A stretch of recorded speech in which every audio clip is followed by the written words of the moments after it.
नमस्कार मित्रांनो, पुन्हा एकदा स्वागत आहे आपल्या पूनम तिरमलेस किचन रेसिपी यूट्यूब चॅनलवर। आज आपण घेऊन आलेलो आहोत आवळा कँडी।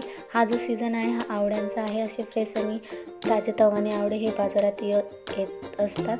तर मी सुद्धा अर्धा किलो आवळे घेतलेले आहेत। त्यांना छान वॉश केलेलं आहे आणि एक इडलीच्या भांड्यावरती एक चाळणी ठेवून त्याच्यामध्ये 15 ते 20 मिनिटं हे जे आवळे आहेत ते वाफवून घेतलेले आहेत।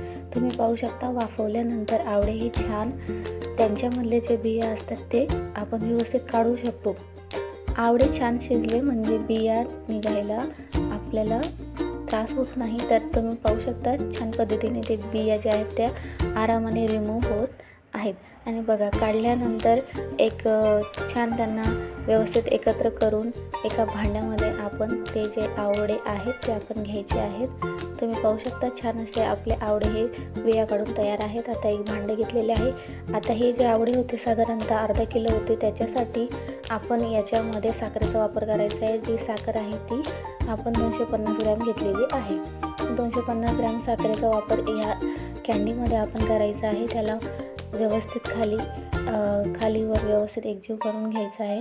थोड्या वेळाने काय होईल की हे साखरेचं त्याच्यामध्ये पाणी होईल आणि आपल्याला हे कमीत कमी 4 दिवस हे आपल्याला करायचं आहे। सकाळ आणि संध्याकाळ हे जे साखर आहे याला खालीवर याला करायचं आहे।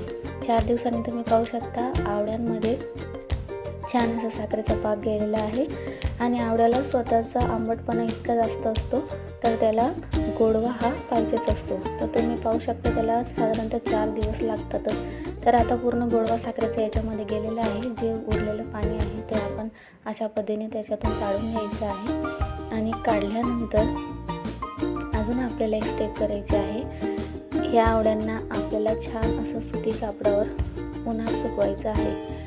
तर तुम्ही पाहू शकता पाणी काढून झालेलं आहे। आता मी ते एक सुती कापड घेतलेलं आहे, त्याच्यावरती हे सगळे आवळे टाकून जे उरलेलं पाणी त्याच्यामध्ये होतं ते सुद्धा कापड जे आहे ते ॲब्सॉर्ब करतं आणि धाब्यावर सुकवल्यामुळे किंवा उन्हात सुकवल्यामुळे हे जे आवळे आहेत लवकर आपले हे व्यवस्थित होतात, म्हणजे सुकतात आणि आपली जी आवळा कँडी आहे ती खाण्यासाठी तयार होते।